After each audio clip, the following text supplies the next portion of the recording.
back. You're still watching the game. Now, before we shift our focus to the semifinals action in the Spikers Turf Open Conference, let's dig deeper and get to know some of the athletes in the men's volleyball scene. Now, to take us through all these courtside stories, we have with us a veteran of the craft. The insider of Spikers Turf, the one, the only. She's worked through many generations of Del Rosarios, Mica Abesamis. Welcome to the game. Thank you very much, Paolo.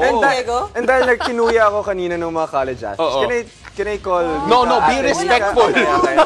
I was actually gonna say that I feel like I've gone full circle just by being with another Del Rosario on television. Ano mo, it really is. It's such a big deal. It has happened a lot more than people would like to admit. Pero okay, simulan muna natin dito. So you're now covering men's volleyball, which is something that, aminin na natin, we don't necessarily cover a lot, especially throughout our broadcasting career.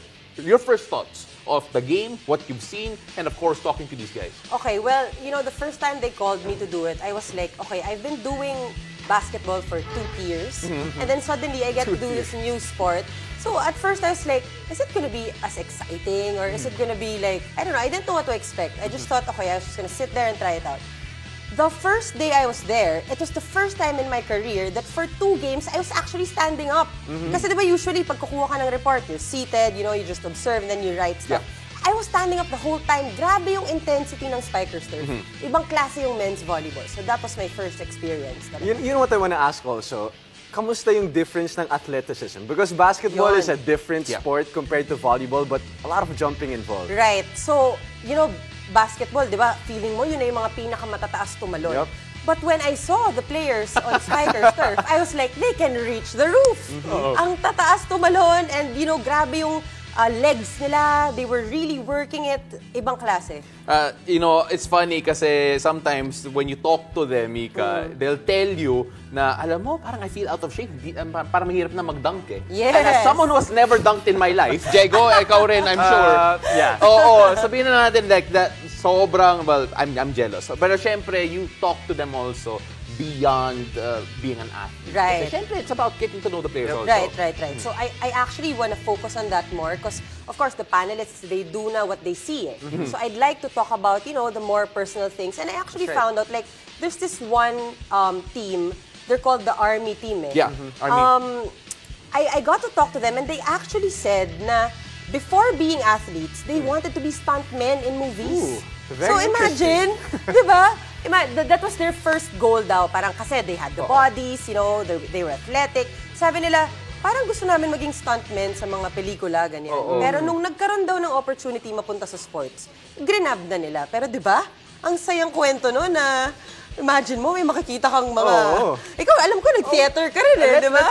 Let's not dive into my life. Pero hindi rin ako nag-stuntman, no? Pero rin yung stuntman. Pero grabe, we actually had the Army team here in the show. And sinabi nila nga na, you know, they do a lot of things outside of volleyball. Pero kamusta naman when you talk to these players? Ano yung difference when you talk to basketball players, medyo iba yung vibe nila compared to volleyball players? Alam mo yung volleyball players kasi parang ang fresh. Because, lang I mean, we have been watching basketball in this country for a long time. Then recently, all of a sudden, volleyball is now a huge deal, right? So they actually appreciate how they are given attention, and akala nga nila, yung kaharamihan sa kanila, they wanted to be basketball players before.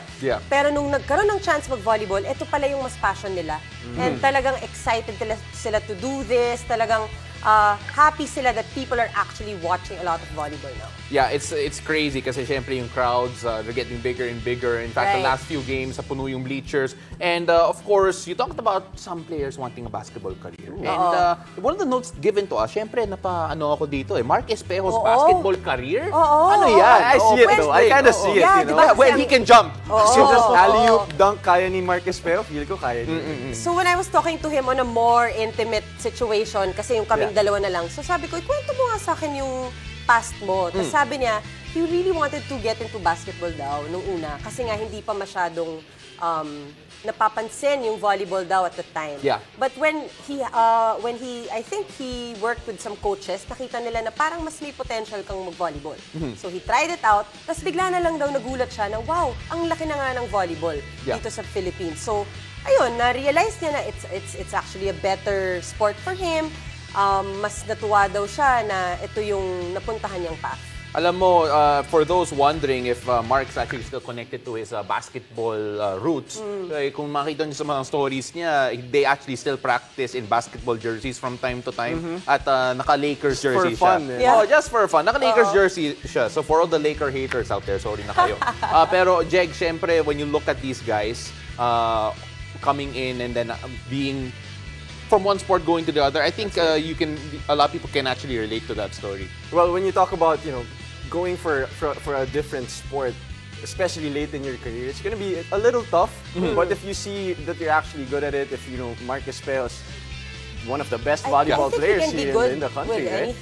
I agree. Grabe yung katawan niya. If you're a great athlete, it's really different. Pero syempre, Mica, before we let you go, what are your main takeaways from your first experience here with men's volleyball? I love men's volleyball. It was a great experience.